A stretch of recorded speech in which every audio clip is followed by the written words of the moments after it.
38वां बाब। सोख्तनी कुर्बानी के मज़बा का बनाया जाना। और उसने सोख्तनी कुर्बानी का मज़बा कीकर की लकड़ी का बनाया। उसकी लंबाई 5 हाथ और चौड़ाई 5 हाथ थी। वो चौखूंटा था और उसकी ऊंचाई 3 हाथ थी। और उसने उसके चारों कोनों पर सींग बनाए। सींग और वो मज़बा दोनों एक ही टुकड़े के थे। और उसने उसको पीतल से मंढा। और उसने मज़बे के सब ज़रूफ यानी देगें और बेलचे और कटोरे और सीखें और अंगीठियां बनाई। उसके सब ज़रूफ पीतल के थे। और उसने मज़बे के लिए उसकी चारों तरफ किनारे के नीचे पीतल की जाली की झंझरी इस तरह लगाई कि वो उसकी आधी दूर तक पहुंचती थी। और उसने पीतल की झंझरी के चारों कोनों में लगाने के लिए 4 कड़े ढाले, ताकि चोबों के लिए खानों का काम दें। और चोबें कीकर की लकड़ी की बनाकर उनको पीतल से मंढा।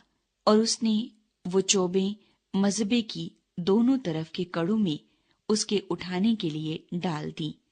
वो खोखला तख्तों का बना हुआ था। पीतल के हौज का बनाया जाना। और जो खिदमत गुजार औरतें खैमा इज्तमा के दरवाजे पर खिदमत करती थीं, उनके आयनों के पीतल से उसने पीतल का हौज और पीतल ही की उसकी कुर्सी बनाई। मस्कन का सहन। फिर उसने सहन बनाया और जनूबी सिमत के लिए उस सहन के पर्दे बारीक बटे हुए कतान के थे और सब मिलाकर 100 हाथ लंबे थे। उनके लिए 20 सतून और उनके वास्ते पीतल के 20 खाने थे। और सतूनों के कुंडे और पटियां चांदी की थीं।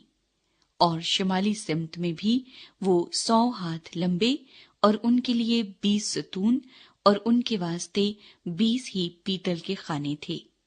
और सतूनों के कुंडे और पटियां चांदी की थी। और मगरबी सिमत के लिए सब पर्दे मिलाकर 50 हाथ के थे। उनके लिए 10 सतून और 10 ही उनके खाने थे।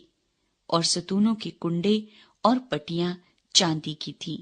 और मशरकी सिमत में भी वो 50 ही हाथ के थे। उसके दरवाजे की एक तरफ 15 हाथ के पर्दे और उनके लिए 3 सतून और 3 खाने थे। और दूसरी तरफ भी वैसा ही था। बस सहन के दरवाजे के इधर और उधर 15-15 हाथ के पर्दे थे। उनके लिए 3-3 सतून और 3 ही 3 खाने थे। सहन के गिरदा गिर्द के सब पर्दे बारीक बटे हुए कतान के बने हुए थे।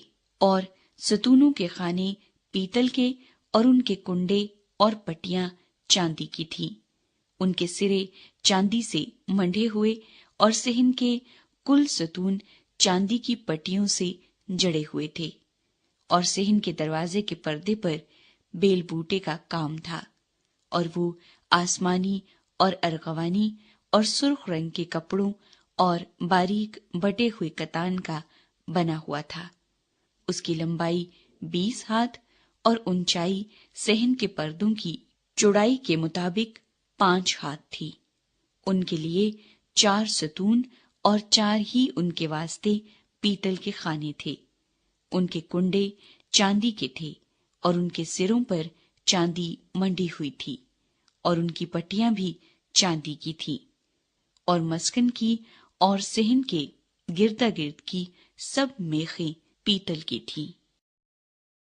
मस्कन में कौन कौन सी धातें इस्तेमाल हुईं? और मस्कन यानी मस्कन शहादत के जो सामान लावियों की खिदमत के लिए बने और जिनको मूसा के हुक्म के मुताबिक हारून काहिन के बेटे इतमर ने गिना, उनका हिसाब ये है। बजलीएल बिन उरी बिन हूर ने, जो यहूदा के कबीले का था, सब कुछ जो खुदावंद ने मूसा को फरमाया था बनाया। और उसके साथ दान के कबीले का अहलियाब बिन अखीसमक था, جو کندہ کار اور ماہر کاریگر تھا، اور آسمانی اور ارغوانی اور سرخ رنگ کے کپڑوں اور باریک کتان پر بیل بوٹے کاٹتا تھا۔ سب سونا جو مقدس کی چیزوں کے کام میں لگا، یعنی ہدیے کا سونا 29 قنطار اور مقدس کی مسکال کے حساب سے 730 مسکال تھا، اور جماعت میں سے گنے ہوئے لوگوں کے ہدیے کی چاندی 100 قنطار اور مقدس کی مسکال کے حساب سے 1775 مسکال تھی۔ مقدس کی مسکال کے حساب سے فی آدمی جو نکل کر شمار کیے ہوں میں مل گیا، 1 بیکا یعنی نیم مسکال 20 برس اور اس سے زیادہ عمر کے لوگوں سے لیا گیا تھا۔ یہ 6,03,550 مرد تھے۔ اس 100 قنطار چاندی سے مقدس کے اور بیچ کے پردے کے خانے ڈھالے گئے، 100 قنطار سے 100 ہی خانے بنے، یعنی 1 قنطار ایک خانے میں لگا، اور 1775 مسکال چاندی سے ستونوں کے کنڈے بنے، اور ان کے سرے منڈے گئے، اور ان کے لیے پٹیاں تیار ہوئیں، اور ہدیے کا پیتل 70 قنطار اور 2400 مسکال تھا۔ اس سے اس نے خیمہ اجتماع کے دروازے کے خانے اور پیتل کا مذبح اور اس کے لیے پیتل کی جھنجری اور مذبح کے سب ظروف اور صحن کے گردا گرد کے خانے اور صحن کے دروازے کے خانے اور مسکن کی میخیں اور صحن کی چاروں طرف کی میخیں بنائیں۔ چاروں